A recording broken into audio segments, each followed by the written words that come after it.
You know, look, I didn't turn him down because I don't like him or I don't believe in his case. I think he's got a very defensible case. One of the biggest names in music, Diddy, right? He's staring down the barrel of a massive trial. We're talking sex trafficking, racketeering conspiracy, really serious stuff. Yeah, huge case. And his top lawyer, poof, gone, just walked away. Wait, Anthony Rico, the guy known for handling like the toughest federal cases imaginable? Death penalty stuff, terrorism conspiracies. That's the one, a total legal heavyweight. He vanishes just months before the trial is supposed to kick off. I mean, what on earth could make a guy like that suddenly bail? Wow, okay, that is big. Rico's involvement was seen as a major power move for Diddy's defense team. He brings serious credibility, decades of experience in high-stakes federal court. Exactly. He handled cases related to the World Trade Center, embassy bombings, lead counsel in tons of federal death penalty trials.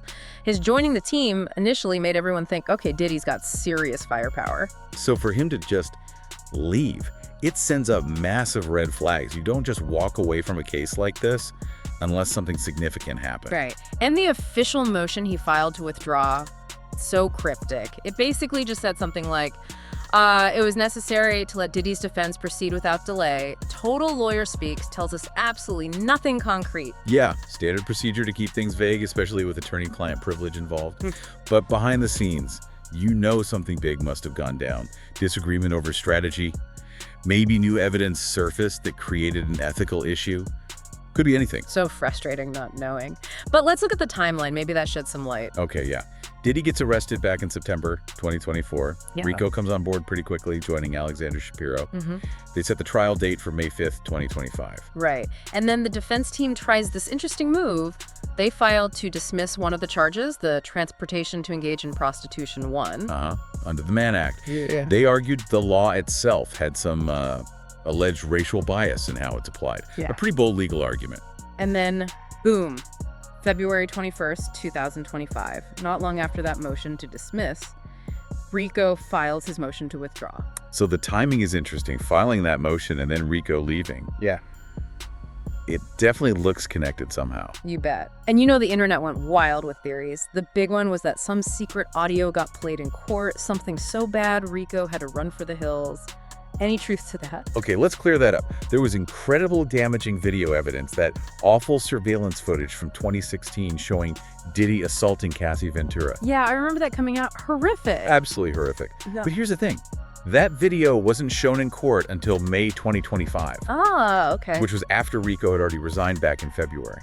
So while that video was a huge deal later in the trial, it wasn't the trigger for Rico's departure. Gotcha. Timeline matters. And wasn't there some other audio leak people were confusing it with? Something from 2023? Right, exactly. There was that debunked audio leak involving Diddy and Meek Mill, but that was totally separate, completely unrelated to this case, or Rico leaving, just online noise muddying the waters. Okay, so if it wasn't some bombshell audio played in court before he left, what else could make a seasoned pro like Rico walk? What are the legal eagles saying? Well, the most common theories revolve around classic lawyer-client friction. Maybe Rico and Diddy just fundamentally disagreed on how to fight the charges. Like a major clash over strategy. Could be, or maybe communication breakdowns. It happens. Another possibility, conflict within the defense team. Diddy had like a whole army of lawyers. Sometimes egos clash, strategies diverge. There's too many cooks in the kitchen. Pretty much. That can definitely happen in these high-profile, high-pressure situations. And what about that other angle, the potential conflict of interest? Was there chatter about Rico maybe having some past dealings with someone involved, maybe even one of the alleged victims? That's definitely been whispered about, but it's purely speculation at this point. We have to be careful there. It's possible he might have had some prior professional contact that created an ethical issue, forcing him to step away. Right, purely speculative. But what makes it also strange is that, according to people who were actually in the courtroom before he left, Rico seemed really engaged. Oh, really? Yeah, observers saw him talking with Diddy, passing him notes, apparently showing concern for Diddy's family when they were at hearings.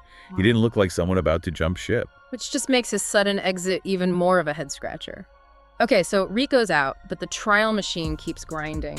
What was the plan for the remaining defense team? What was their big strategy?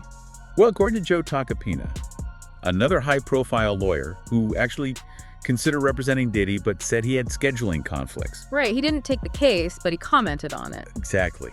Tacopina suggested the defense's main angle seemed to be focusing heavily on consent. Consent, with charges like sex trafficking and racketeering. Yeah, a tough sell maybe. But the idea, as Tacopina outlined it, would be to argue that all the interactions were consensual among adults. That the accusers were willingly participating, maybe drawn in by the lifestyle, the perks, the access, everything associated with being in Diddy's circle. Wow, okay, that's certainly a strategy. Bold, you could say. Definitely bold. So flash forward to May 2025. The trial actually starts. What was the vibe like in court, especially without Rico there? Must have been intense. Oh, absolutely electric. Media circus, huge public interest. Getting a jury was a whole process in itself. I bet. How do you even find impartial jurors for a case this famous? They had incredibly detailed questionnaires, asking about everything, how much news they'd seen, their views on sex work, consent, hip-hop culture, you name it. Eventually, they seated 12 jurors, plus alternates. And the opening statements must have set the stage. Totally. Prosecution came out swinging, painting a picture of coercion, exploitation, abuse of power. Defense countered, framing it all as consensual adult activities. Maybe things got messy. But ultimately, everyone was a willing participant. Two completely different realities being presented. And then the witnesses started. That must have been where things got really heavy. Right away. They called a former security guard, Daniel Phillips. His testimony was pretty shocking. Claimed Diddy paid him to have sex with Cassie Ventura while Diddy watched. Whoa. Yeah. Then another security guard, this time from the hotel involved in that 2016 incident, Israel Flores. Yeah. He testified about responding to the assault and claimed Diddy actually offered him money, 50 grand, he said, to basically forget what he saw, to hand over the security footage. Trying to buy his silence. That's what Flores alleged. And of course, the prosecution played that 2016 surveillance video for the jury. Even though Rico was gone by then, seeing that footage in the courtroom context must have been incredibly powerful, incredibly disturbing. Absolutely. And somewhere in all this, Diddy turned down a plea deal. Reportedly, yes. Before the trial started, he rejected a deal. That signals he was determined to fight the charges all the way. And you can't forget the backdrop to all this, the dozens, like over 60 civil lawsuits filed against him. They're separate from the criminal trial, legally speaking, but they create this immense pressure and context that's impossible to ignore. It's just layer upon layer. And speaking of layers, other names started popping up in connection to all this, didn't they? Like Monique and the late Kim Porter. Yes, and that adds a whole other dimension, really. You had comedian Cat Williams, who's been calling out Diddy for years, making some pretty strong claims. And then Monique very publicly backed him up, saying she believed Cat was telling the truth. Okay, Monique getting involved is interesting. And then there's Alb Shore, who is Kim Porter's ex-partner and the father of her oldest son. He came out publicly questioning the official cause of her death. She died of pneumonia, right? That was the official finding. That's the official finding, yes. Lobar pneumonia. But Alb Shore has suggested he suspects foul play, and he's even claimed that Kim Porter had warned him about Diddy before her death. Wow, that's a heavy claim. And didn't one of Diddy's former bodyguards also raise some questions? Yeah, Gene Deal. He's voiced concerns about the investigation into Porter's death, too. Mentioned things like electronic devices allegedly going missing from her home.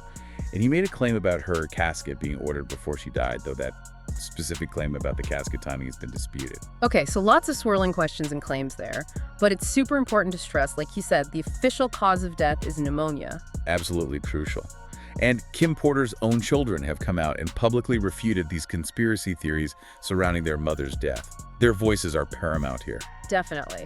But the fact that these questions are being raised publicly by figures like Alb Shore and Gene Deal just adds to the whole complex picture surrounding Diddy. For sure. And Monique wading into this is really something, especially given her own history. Right. She's famous for speaking out against powerful people in Hollywood, even when it cost her professionally. So her publicly supporting Cat Williams, who's been so critical of Diddy, that takes guts. No kidding. She went on Club Shay Shay and basically said, look, don't focus on the messenger, focus on the message. She believes Cat's telling the truth about Diddy.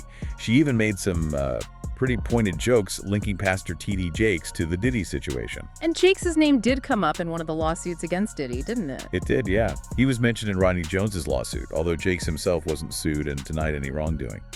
But Monique drawing that parallel was bold. So does putting herself out there like that carry risks for her? Especially with reports swirling about Diddy trying to manage things even from jail?